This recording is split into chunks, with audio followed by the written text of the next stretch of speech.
여러분도 잘 아시는 인생에 대한 숫자 표현을 뭐라고 하냐면 인생은 8899234라고 하는 말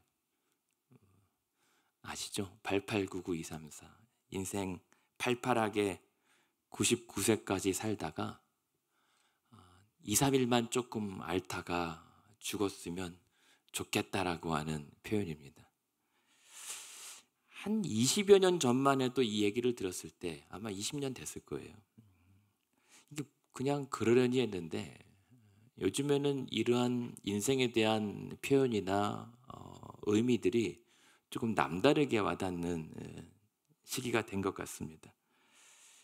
그도 그럴 것이 저는 어릴 적에 아버지 서재의 책장에 아직도 꽂혀 있는 그 책이 유독 기억이 나고 종종 생각나는 게 뭐냐면 다 검은 책들이었어요. 아버지 주석들이나 이런 것들인데 그 한가운데 약간 밝은 베이지 색깔의 이 표지로 곱게 늙어야지라고 하는 책이 있었습니다.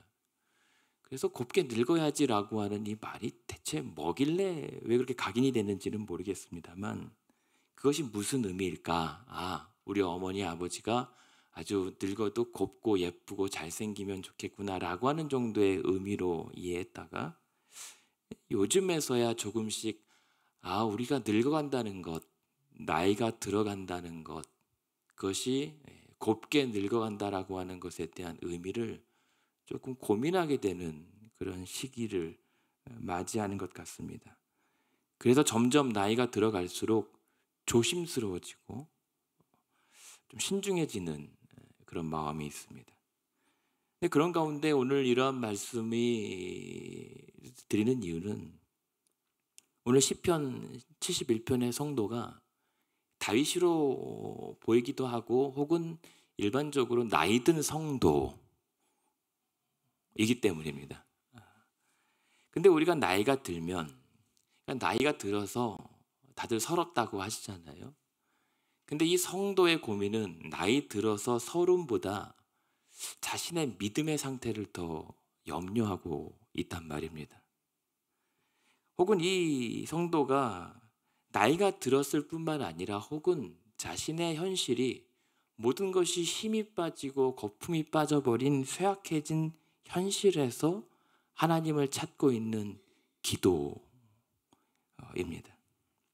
지금 그런 상황에서 보면 71편 20절에 읽어드리지 않았지만 우리에게 여러 가지 심한 고난을 보이신 주께서 우리를 다시 살리시며 땅 깊은 곳에서 다시 이끌어 올리시리이다 라고 얘기하는 것은 뭐냐면 이 인생의 지난 날에도 쭉 고난의 인생을 살아왔지만 지금도 심한 고난을 겪어서 여전히 하나님께서 나를 일으켜 주시고 이끌어 주셔야 되는 상태라고 하는 겁니다.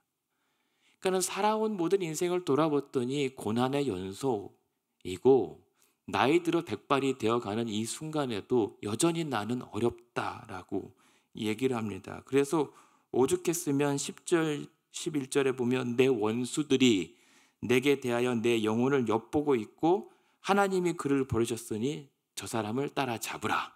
그러면 도와줄 사람이 없을 것이다 라고 그렇게 구속으로 자신을 몰고 가는 이 상황이란 말입니다. 나이가 들고 힘이 빠지고 아무것도 할 수 없는 쇠약해진 현실에서 이 인생이 할 수 있는 것은 하나님 한 분만 자신의 삶을 건져줄 수 있다는 것이 더욱더 명확해져 버린 겁니다. 그래서 71편을 크게 세 구분으로 단락으로 구분해요. 1절부터 8절까지는 그런 현실에서 지난날 유년기 때 어렸을 때 나의 소망 되어주신 하나님을 돌아봐요. 그러면서 9절부터 16절까지는 나이가 든 이 노년기에도 여전히 나의 소망 되신 주님을 붙잡습니다. 그러면서 마지막 결단으로 이어지는 것은 17절, 24절까지는 그렇게 어릴 때부터 지금에 이르기까지 내 평생의 소망은 주님 한 분이십니다 라고 하는 것을 고백하는 고백이에요. 그러면서 지금 얘기하는 겁니다. 1절에서부터 3절에 보면 하나님, 내가 오늘도 주께 피합니다. 얼마나 서러워요. 그렇게 쫓기듯 여기까지 살아온 인생인데 조금 편안하게 쉴만 하고 이제 정주할 때도 됐는데 여전히 쫓기고 피할 수밖에 없는 이 인생이 얼마나 가련합니까? 그러니까 우리 인생이 사실은 별거 없어요. 그 위대한 왕이었다면 그 다윗조차도 나이가 들으니 볼품 없어지고 여전히 여러 상황에 쫓겨다니는 인생. 그게 오늘도 우리가 열심을 다해서 살아내야 될 인생입니다. 그런데 그 인생이 그래도 오늘도 한번 살아내 볼만 하고 그래도 주께 피해 볼 수 있었던 그 힘은 어디에서 나오죠? 이 성도가 모태신앙이었어요. 이 6절에 보시면 5절에 보시면 뭐라고 합니까? 주 여호와여, 지금 내가 이 흉악한 자와 불의한 자의 손에 붙잡히기 직전에 쫓겨다닙니다. 하지만 주 여호와여, 주는 나의 소망이셨고 내가 어릴 때부터 신뢰하신 이가 바로 주님이십니다. 어릴 때부터 이런 어려움마다 주께서 나를 숨겨주셨고 보호해 주셨습니다. 심지어 6절에 내가 모태에서부터 주를 의지하였고 나의 어머니의 배에서부터 주께서 나를 택하셨음을 나는 잘 압니다. 나를 태중에서부터 지으시고 붙잡아 주신 하나님, 내가 하나님께 의지합니다. 하나님께 내가 피하오니 나를 주의 손으로 보호하여 주시옵소서. 이것이 어릴 적의 신앙 고백이지만 이것이 어릴 적의 신앙 고백이 지금 나이 들어서 얼마나 더욱더 애절하고 간절한지 모릅니다. 그때는 그조차도 모른 채 하나님의 보호하심을 입었다면, 그 보호하심이 아니었다면 내가 이 노년에 이를 수도 없다라는 사실을 명확하게 알았는데 이제는 그 은혜를 알아버린 이상 더욱더 절박하게 돼버린 상황이에요. 그 은혜 없이는 나는 오늘도 살 수가 없습니다. 주여, 나를 버리지 마소서. 그래서 9절에 보면 뭐라고 얘기합니까? 주여, 그러므로 그 어릴 때부터 내 태중에서부터 유년기부터 나의 소망 되신 주님이시여, 내가 지금 늙을 때라도 나를 버리지 마시고 내 힘이 쇠약할 때라도 나를 떠나지 마시옵소서. 지금이야말로 하나님 나를 놓으시면 나는 더 이상 살 수 없습니다. 하나님이 나를 버리실 일은 없겠지만 그래도 하나님 나를 버리지 마시고 더욱더 강하게 나를 붙잡아 주시옵소서. 그러면서 간절히 매달립니다. 오히려 나이는 들었지만 지난 어렸을 때의 유년기보다 더 어린아이처럼 노년에 하나님께 매달리고 있어요. 그러면서 결단하는 게 무엇입니까? 17절부터 18절인 거예요. 하나님, 그렇게 내가 어려서부터 나를 하나님의 말씀으로 교훈하셨지 않습니까? 좋은 주일학교 출신인 거예요. 주일학교 때부터 나를 어려서부터 하나님의 말씀을 듣게 하셨고 주의 기이한 일을 내게 전하게 하셨습니다. 하나님, 내가 늙어 백발이 될 때 숨질 때라도 끝까지 나를 버리지 마시고 나로 주의 힘을 후대에게 전하게 하시고 주의 능력을 장래의 모든 사람에게 전하기까지 나를 버리지 마시옵소서. 하나님, 내 인생을 통하여 하나님이 나의 소망 되신 것을 내 후세들이, 내 자녀들이, 믿음의 다음 세대들이 알게 하시고 내 모든 인생에 하나님께서 새겨주신 그 비밀스러운 은혜를 내 인생의 유일한 산 유물로 전하게 하여 주시옵소서. 이게 이 성도의 고백이었고 결단이었던 겁니다. 바라기는 오늘도 우리가 그와 같은 결단과 기도의 아침 되었으면 좋겠습니다. 별 볼 일 없는 나의 인생을 그래도 그 작고 초라하고 아주 정말 희미한 내 인생에 그 뭐라고 고작 우리 이 한 줌가 되지 않는 인생이 그 뭐라고 이렇게 태중에서부터 관심을 두시고 노구에 이르기까지 하나님 놓지 아니하시는 그 인생에 뚜렷하게 오직 하나님의 은혜를 새겨두신 것은 이유는 알 수 없지만 그렇다면 내 인생에 또 남길 것은 하나님의 은혜 외에는 없다. 나는 이 징표를 남길 수 있는 인생 되었으면 좋겠습니다. 그래서 살아보니까 더욱더 분명해지고 뚜렷해지는 이름이 내 사랑하는 어떤 아내, 남편, 자녀, 부모의 이름이 아니라 그 한 가지 이름, 하나님인 거예요. 그래서 오늘 시편 71편에 보면 계속 이 노구의 이 성도가 1절, 5절, 12절, 17절, 18절, 19절, 22절에 뭐라고 외치고 있습니까? 1절부터 여호와여 부르죠. 4절에 보면 나의 하나님이여, 5절에 보면 주 여호와여 얘기하고, 12절에 하나님이여 라고 얘기하고, 17절에 하나님이여, 18절에 하나님이여, 19절에 하나님이여, 22절에 나의 하나님이여. 그냥 한 기도에 계속 되뇌일 수밖에 없는 이름이 하나님 한 분밖에 없는 거예요. 살다 보면 힘이 있을 때는, 내가 건강하여서 여러 곳을 돌아다니고 만날 때는 불러대야 될 사람의 이름이 많지만 점점 내 삶이 좁아드는 게 아니라 집중돼요. 하나님 한 분으로. 우리가 기도할 때 그것이 무엇입니까? 그렇게 하나님 앞에 넋놓아 부를 수 있는 주여, 주여라고 하는 이름이 그냥 탄식처럼 들리지만 어쩌면 그것이 당연한 인생의 수순입니다.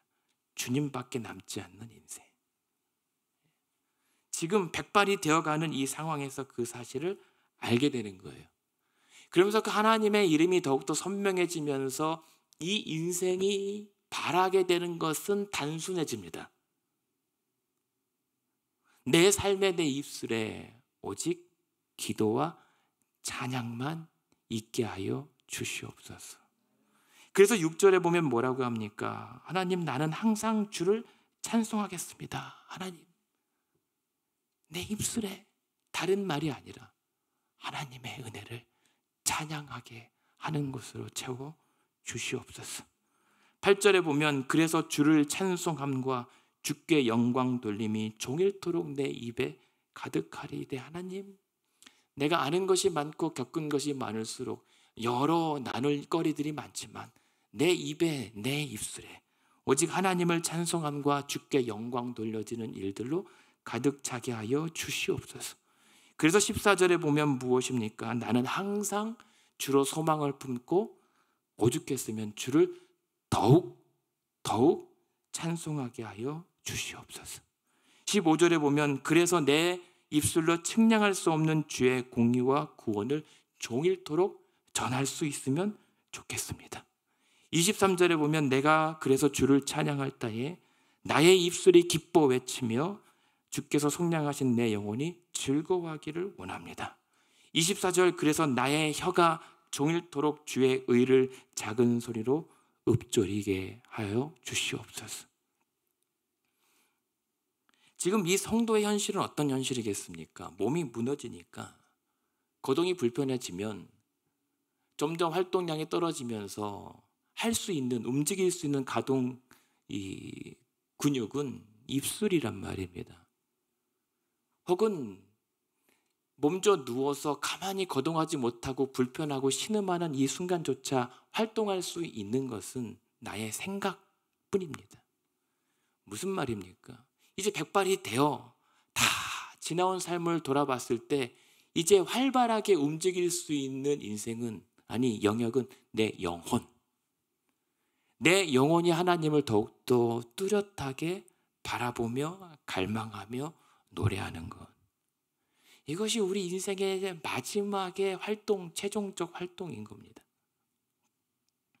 그렇다면 그렇게 누워진 인생 가운데 우리의 영혼의 활발함이 과연 무엇으로 귀결될 것인가? 그 순간에 하나님이여 내 입술에 주를 찬송함과 주의 의를 읊조리기에 부족함 없게 하여 주십시오 라고 할 것인가? 아니면 하나님이 아닌 다른 것들로 내 입술과 생각이 채워질 것인가? 그것이 잘 살았는가 못 살았는가를 판단하고 결정하게 됩니다. 우리의 인생이 얼마나 화려했는지, 얼마나 대단했는지 중요하지 않습니다. 결국은 마지막에 어떠한 모습인가? 마지막에 내 입술엔 무엇이 담겨져 있는가? 내 영혼이 무엇에 대하여 향하여 있는가? 그 인생이 과연 하나님에 대하여 그 영혼이 그를 갈망하고 있다면, 그래서 그 갈망함 때문에 내 입술이 읍졸이나마 주를 찬양하고 주의 은혜를 기억하고 주의 의를 증거하고 있다면, 여러분, 그것이 정말 잘 산 인생입니다. 그것이 하나님의 지으신 바, 택하신 바대로 살아들인 인생이기 때문입니다. 그러니까 이제 다 아시잖아요. 저도 조금 이제 알겠어요. 세월이 생각보다 빨라요. 그런데 그만큼 믿음도 생각보다 깨지기 쉽더라고요. 나이와 연륜이 우리의 믿음을 보장해주지 못하더라고요. 오히려 더 무너지기 쉬운 것 같습니다. 그것이 우리의 인생의 얘기뿐만이 아니라 성경의 10왕들의 방증이 있지 않습니까? 그렇게 하나님 앞에 기입 쓰임 받았던 아사 왕이나 혹은 요아스 왕 같은 사람도 그렇게 열심히 하나님의 큰 은혜를 받고 열심히 귀한 사역에 쓰임 받았지만 노후에 병이 들었는데조차 하나님을 찾지 않아요. 오히려 하나님의 지난 은혜들을 망각하고 오히려 더 과연 그가 예전에 그였던가 의심스러울 정도의 행동으로 변개되는 것이 그 성경의 인물들의 증거잖아요. 저는 그것을 영적 치매라고 진단합니다. 우리 성도들이 신앙생활하면서 왕년의 신앙으로 교회 생활하고 신앙생활하는 분들이 적지 않습니다. 그러나 우리의 믿음은 현재 진행형이어야만 해요. 과거의 믿음은 현재 내 구원에 전혀 영향을 미치지 못합니다. 구원은 현재 내가 어떠한, 주님이 오셨을 때 그 지점, 혹은 내가 하나님 앞에 나아가기 바로 그 직전의 현재에 어떠한 상태에 놓여 있는가, 이것이 구원하는 믿음이죠. 지금 같은 왕이지만 이 성도가 만약에 다윗 왕이라면 다른 후세의 왕들과 달랐던 차이가 무엇이냐면, 같은 나이듦, 같은 힘겨움, 같은 하나님의 은혜의 회상 속에서 내 입에 나이가 들고 백발이 들어 다른 말들이 나오려고 하는 욕구와 그런 미혹됨이 있으나, 그러나 그 후대의 왕들과는 달리 이 다윗은 몸부림치는 거예요.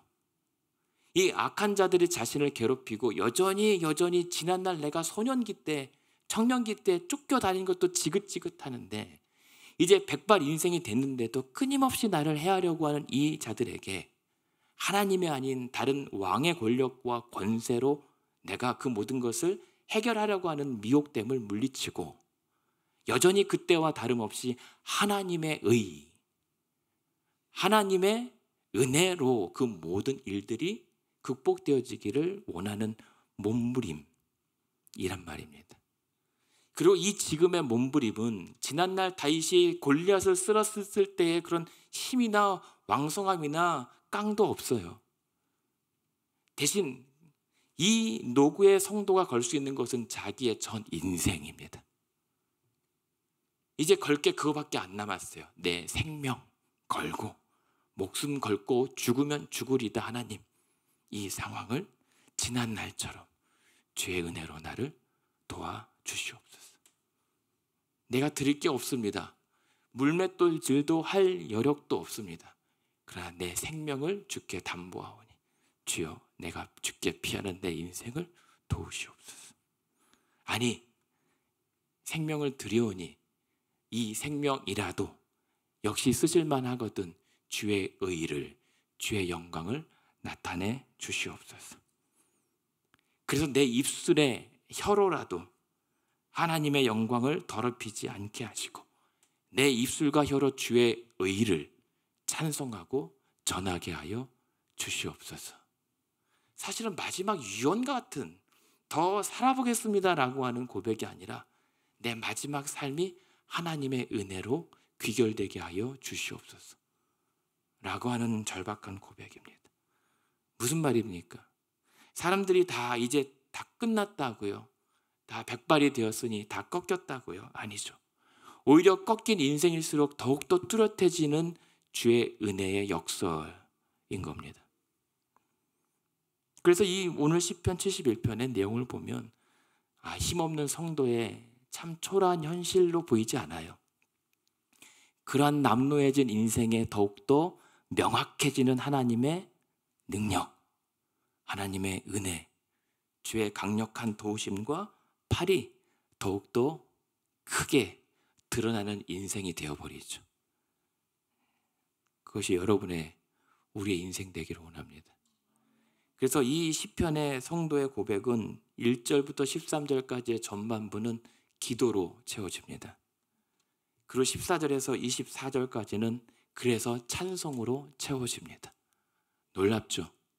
아무것도 할 수 없을 것 같은 그 인생이 오히려 힘 있을 때보다 더 기도와 찬양으로 충만해지는 놀라운 은혜의 변화를 경험하게 되는 거예요.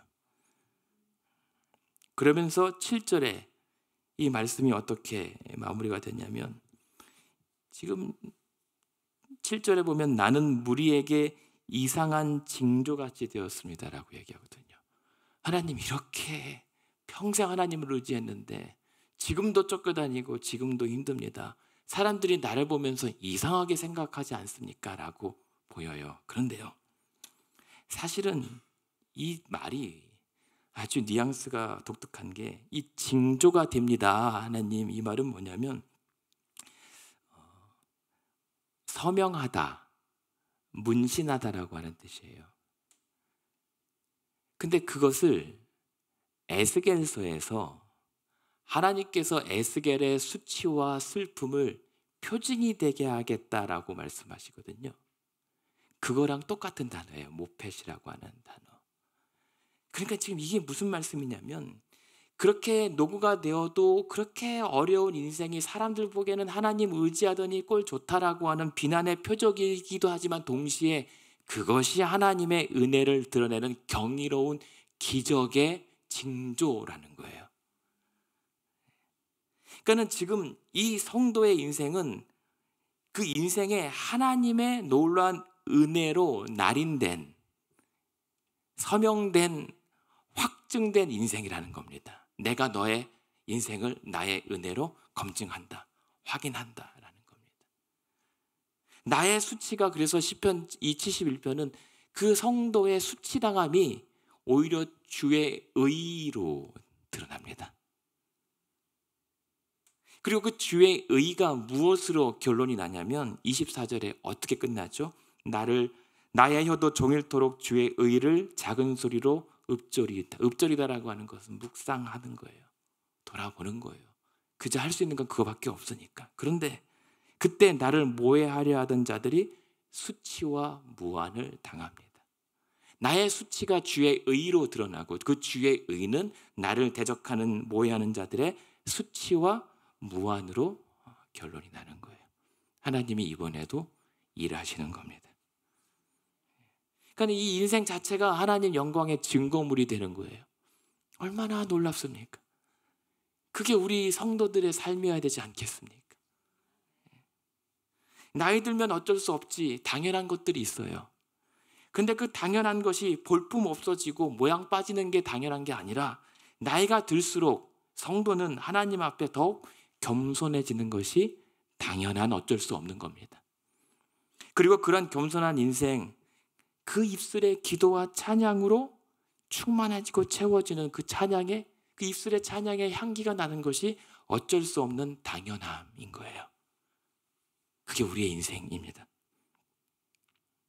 그래서 이 시편의 성도는 그래서 기도하는 겁니다. 17절, 하나님, 그렇게 나를 어려서부터 가르쳤다면, 18절, 내가 늙어서 백발이 될 때까지 그러하게 하여 주시옵소서. 14절, 나는 그러기에 항상 소망을 품고 그저 주를 더욱 찬송하겠나이다. 이 기도를 올려드리는 겁니다. 이것이 오늘 아침 우리의 기도 되기를 원합니다. 그리고 이 기도에 하나님께서 약속하신 것이 이사야 선지자에게 46장에 이런 말씀이 있어요. 이사야 선지자에게 이스라엘 백성들을 향하면서 자기 백성들에게 이사야 46장 3절 4절 말씀입니다. 내가 너를 배에서 태어남으로부터 내게 너는 안겼고 태에서 남으로부터 내게 업힌 너희들 내가 너를 노년에 이르기까지 내가 너를 안고 업을 것이고 그리고 백발이 되기까지 내가 너희를 품을 것이다. 내가 지었기 때문에 내가 너를 반드시 업을 것이고 내가 너를 택하였기 때문에 내가 오늘도 품고 너를 구원하리라. 이 약속의 근거에서 저와 여러분이 오늘도 이 성도와 함께 기도할 때 응답해 주실 것입니다. 그것이 20절입니다. 주여 우리에게 여러 가지 심한 고난을 보이셨지만 주께서 우리를 다시 살리실 것이고 이 땅 깊은 곳에서 나를 다시 이끌어 올려줄 줄로 믿습니다. 그러므로 21절 나를 더욱 장대케 하시고 돌이키사 나를 위로하여 주시옵소서. 오늘도 그렇게 일하여 주시기를 이 모든 일들을 이루어주시기 위해 십자가로 자기 인생을 내어주시고 우리의 인생을 사망에서 생명으로 건져주신 우리 주님 예수 그리스도의 이름으로 축원합니다.